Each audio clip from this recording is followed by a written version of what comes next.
Hello guys, welcome to my channel. I hope everything's okay in your life. In this video, I will give you the Global Lab update notes for July 14, 2023. A Global Lab patch notes with quite a lot of content is waiting for you. Do not forget to share your thoughts about the changes in the comment section. Let's move on to the notes. The first topic of this week is about improving the abnormal movements of some awakening characters. Improvements has been made so that the characters of the following classes can mount weapons and mount when attempting to mount a horse while holding the W key while in awakening. You can also see in the screen example of Guardian and example of Dekhian awakening.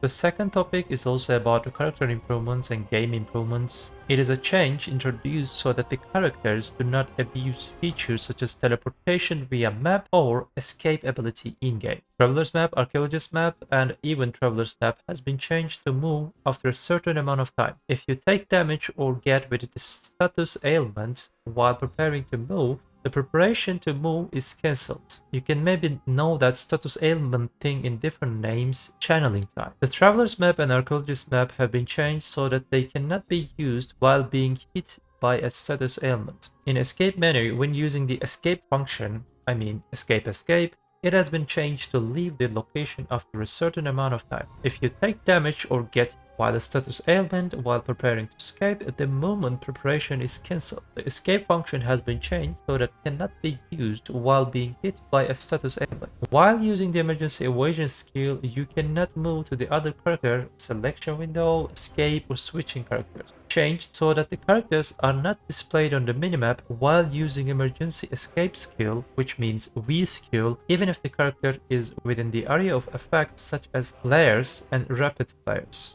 The third topic is about Arena of Solare. Yes, it is ready. There are some changes about Arena of Solare. As you know, Arena of Solare will start its third season in the coming day. Let's check Arena of Solare changes. Added 5 different new maps. The old maps you got used to will no longer be used. I added map images and they marked their location on the map as far as I know the exact locations. You can check them one by one.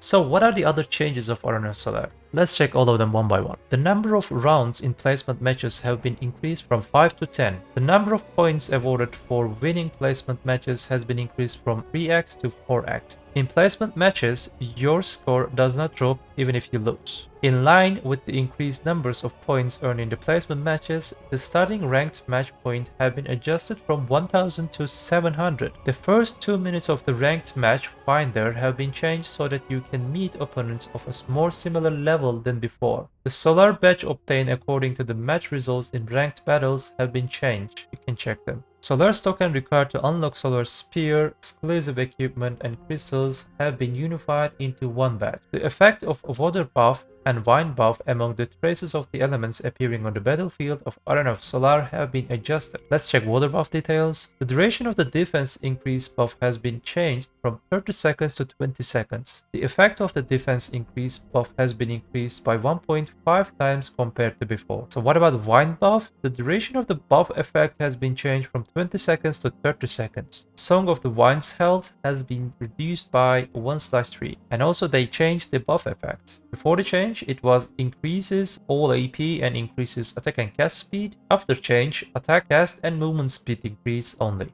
There are also item changes, you can check all of them one by one, but the only thing I understand, they are focusing more tankiness instead of aggressiveness.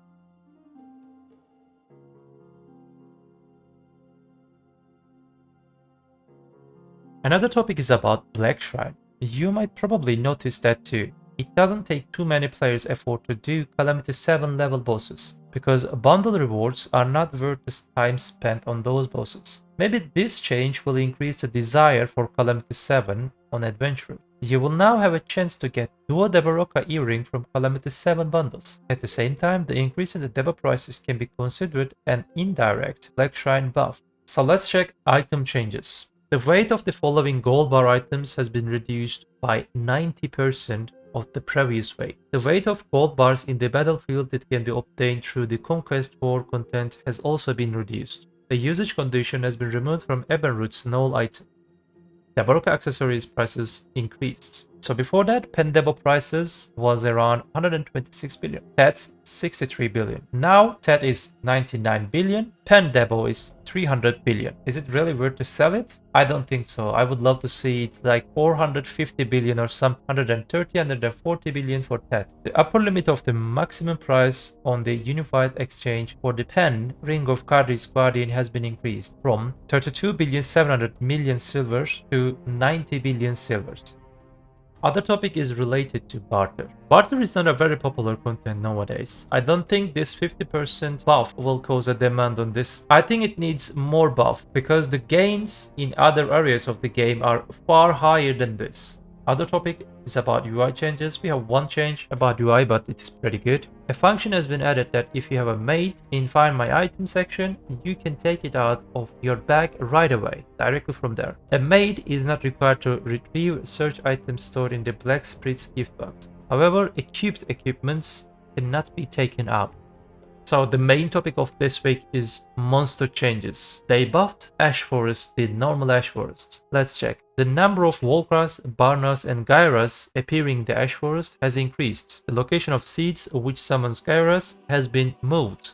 Okay, let's talk about this new content. Dekhian's Lantern. The Dekhian Lantern can be used in Ash Forest and Olin's Valley. It has 10 minutes cooldown. In the future, the area where you can use Dekhia's Lantern will be expanded. When a monster is affected by Dekhia's Lantern, the monster affected by the area awakens to a chaotic state. Dekhia's Lantern awakens monster within 100 range into chaos. While the Dekhia's Lantern is lit, even if the monster is defeated, the awakened monsters will reappear. Probably respawn time is so short. Maybe there is no respawn time. When Dekhia's Lantern runs out of durability, awakening monster affected by the lantern will disappear. Awakening monsters that remain after being cancelled will disappear at this time, while awakening monsters that have not disappeared will disappear after a certain period of the time. If you lose the Dekhian's Lantern, you can craft it with the following materials. You can check on the right side. It can be crafted when you have the knowledge. You can get this knowledge also from this quest line. You can check on the right side.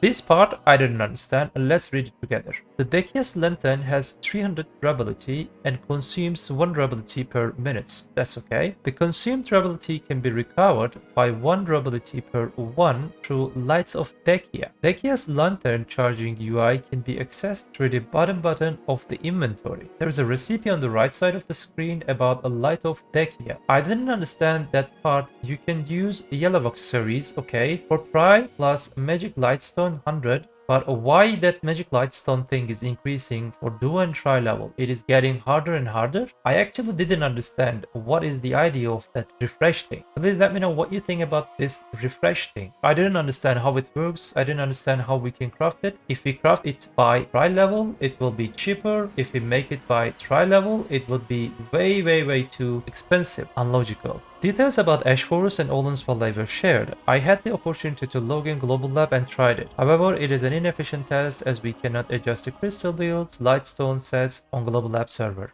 The best would be to test it when it is added on the official servers with our official gears. Don't worry. I will test all of them one by one and I will create a video about them. The Tumale, Desert Nagas and Gaha spots in the Valencia region have been buffed. You can see the details from the list. Alright, from this point on, you will see the class changes. I will not read all of them one by one. I had hard time to translating the Ranger class skills. I hope you can forgive the missing or incorrect parts in Ranger. Every week, I'm trying to translate the Global Lab patch notes completely and in the fastest way upload them to YouTube. There is something I would like you to do to support my effort. Please stop the video right now, subscribe to the channel, like the video and share this video on your Discord. I would be very happy. It is a free process for you, but it means a lot to me. I hope you guys like my content. Do not forget, video is just a game. Have a nice game.